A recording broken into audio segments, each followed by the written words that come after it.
Yes. ఇప్పుడు legendary producer Allu Arvind గారిని మాట్లాడవలసిందిగా రిక్వెస్ట్ చేస్తున్నాం. సార్, అందరికంటే క్రేజీ ఫ్రెండ్ మీరే సార్. ప్రతిసారి ఫుల్ ఫన్ క్రియేట్ చేస్తూ ఉంటారు. ఇది ఒక ఎటకారం బ్యాచ్. ఈ వాసు ఎటకారం, ఆ డైరెక్టర్ ఎటకారం, నేను మొత్తం ఈ ఎటకారం అంతా కలిపి ఈస్ట్ గోదావరి అంతా వెటకారం. జనరల్గా ఈస్ట్ గోదావరి ఒక వెటకారం డిస్ట్రిక్ట్. వాళ్ళకి ఆ ఫన్ను సరదా అంటే చాలా ఇష్టం.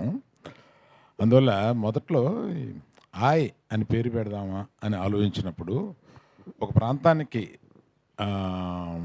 ఆగిపోతుందేమో ఆయ్ అనేది, మిగతా ప్రాంతాల్లో తెలియదు కదా అని అంటే మేము కాసేపు కూర్చుని ఆయ్ ఎన్ని రకాలుగా ఉపయోగిస్తారు అని ఒక 20 రకాలు అనుకున్నాం ఆ ప్రాంతంలో. సో అందుకని టైటిల్ కరెక్టు. ఫిదా. ఫిదా అనేది జనరల్గా ఇక్కడ తెలంగాణలో ఉండే టైటిల్, కానీ ఆంధ్రాలో కూడా సూపర్ హిట్ అయింది. అందువల్ల ప్రాంతానికి టైటిల్ని ఆపొద్దు, అందులో చెప్పే కంటెంట్ని బట్టి అది అంత దూరం వెళ్తుంది అని. సినిమా చాలా సరదాగా ఉండే సినిమా. అంటే ఇవాళ సరదాగా ఉండే సినిమాలు బాగా పే చేస్తున్నాయి కాబట్టి తప్పకుండా ఇది పే చేస్తాను అనుకుంటున్నాను నేను. ఆ దర్శకుడికి ఆ టైమింగ్, మన కామెడీలో కావాల్సింది ఏంటి, మెయిన్ టైమింగ్. ఆ టైమింగ్ గ్రిప్ ఉంది. నేను ఫస్ట్గా నితిన్ని అప్రిషియేట్ చేయాలి. నాకు కథ చెప్పి నితిన్ అడుగుతున్నాం అంటే ఊరుకోవా అన్నాను వాసుని.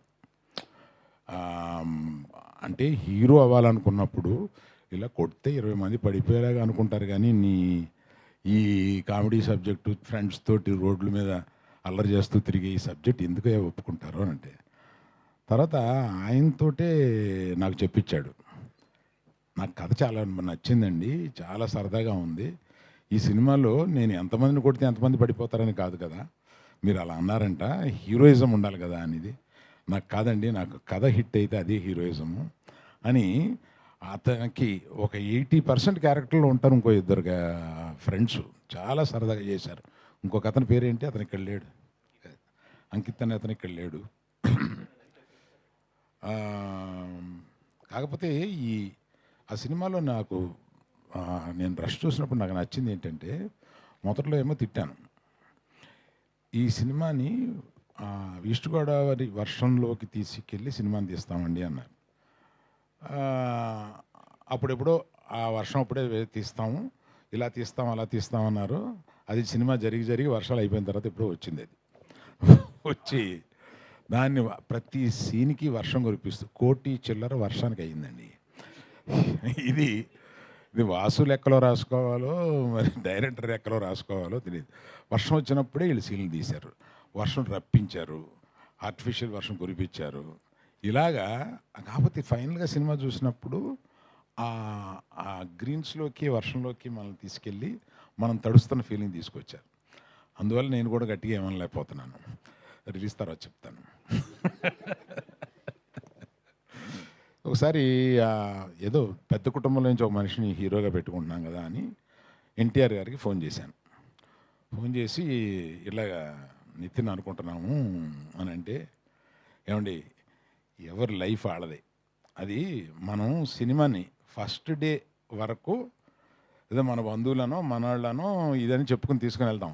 ఆ తర్వాత వాళ్ళు పడే కష్టం, వాళ్ళు చేసే యాక్టింగు, దాన్ని బట్టే వాళ్ళు పైకి వెళ్తారండి. అందుకని మీ కథ బాగుందని చెప్పాడు కనుక చేసేయడమే అండి, ఇవన్నీ పెద్దగా ఆలోచించొద్దు. పెద్దవాళ్ళ కుటుంబంలో నుంచి ఇలాంటి క్యారెక్టర్ ఏమీ లేదు, సినిమా బాగుంటే పర్వాలేదు, బ్రహ్మాండంగా ఆడద్ది, మీరు డెఫినెట్గా మిస్ కానివ్వరు, చెయ్యండి బాగుంటుంది అని అన్నారు. సో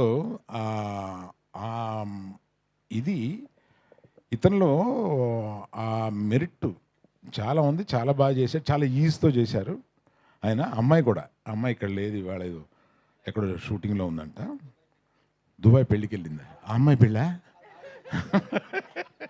వేరే వాళ్ళ పెళ్ళి అంటండి. సో ఈ తర్వాత ఇలా చెప్పినప్పుడు మీ అజయ్ గారు మ్యూజిక్ డైరెక్టర్గా నాకు చెప్పారు, వాసు కొత్త కుర్రోళ్ళు కొంతమంది వస్తున్నారు, మన సినిమాలో ఎంకరేజ్ చేద్దామని.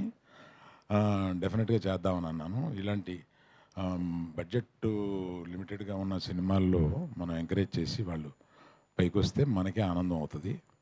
అలాగే ఇంకా చాలా ఫంక్షన్లు జరుగుతాయి, నన్ను వాసు వదలడు కనుక అందరి గురించి మళ్ళీ విడివిడిగా చెప్తాను నేను. ఇంకేమైనా మర్చిపోయినా వాసు?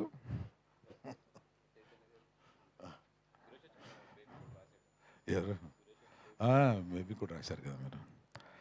లిరిసిస్ట్ సురేష్ గారును, తర్వాత మాకు చైతన్య గారు మా బ్యానర్లో, అంటే ఈయన కష్టాలు వస్తే అతుకునే టైప్ అనమాట. ఈయన అంటే ఎక్కడో జరగటం లేదు, ఇదేదో ఎడిటింగ్ దీన్ని ఇంకా బెటర్గా చేయాలి, లేకపోతే ఈ సినిమాని ఇంకొంచెం బెటర్గా చూపించాలి అనుకున్నప్పుడు ఆయనకున్న అనుభవం తీసుకొచ్చి చూపిస్తే ఆయన దాన్ని అక్కడ కూర్చుని నెలల తరబడి దాన్ని రిపేర్ చేస్తూ మనకు వచ్చే ప్రోడక్ట్ని మనం అలా చూస్తాం, కానీ వెనకాల చాలా కష్టాలు ఉంటాయండి. ఆ కష్టాలని ఎక్కువ పంచుకునే వాళ్ళల్లో మా గీతార్ట్స్లో చైతన్య ఒకడు. Thank you Chaitanya, thank you. So media మిత్రులకి ఇక్కడి నుంచి జనం బాగుంది అని చెప్పే వరకు మీరు తీసుకెళ్ళాలి. మాకు ఓపెనింగ్ వచ్చినాయి అంటే మీరు కొంత కారణం అవ్వాలి. Thank you very much.